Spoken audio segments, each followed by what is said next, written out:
Thank you, Madam Speaker. Representative Horsford, who represents the 4th District of Nevada, includes in his terrain the Great Basin National Heritage Area and Mormon Pioneer National Heritage Area. With that, Madam Speaker, I yield 2 minutes to the gentleman from Nevada. The gentleman is recognized. Thank you, Madam Speaker, and thank you to my colleague, Mr. Tonko, for yielding the time and for leading on this legislation on the floor today.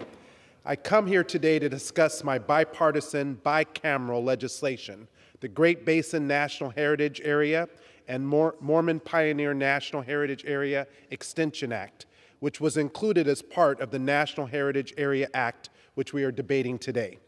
The overall bill would reauthorize all 55 national heritage areas for 15 years, providing the certainty that NHAs need to build long-term partnerships and leverage public and private dollars, while increasing transparency and accountability for the program.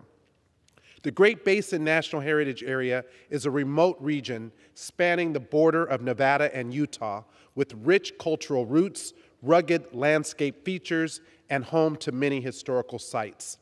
While the Great Basin National Heritage Area region is sparsely populated with only 21,000 people, calling these 2 counties home, what the area lacks in people, it makes up for in historical sites, sweeping landscape formations, and cultural attractions, including some of the best stargazing people and outdoor recreation can see. Since the initial designation, Great Basin and Mormon Pioneer have received $6 million in federal funds, which have produced projects and programs valued at over $50 million. National heritage areas are critical for our rural communities that are vast, beautiful landscapes that protect our lands and bring tourists from around the world. This designation does not result in any change in land use regulations or ownerships. Reauthorization of the NHA distinction would also not affect water rights, grazing rights, or mineral rights. This would only allow for a continuation of national heritage areas, including Great Basin National Heritage Area, which just this past August celebrated its 100-year anniversary, and I was proud to attend.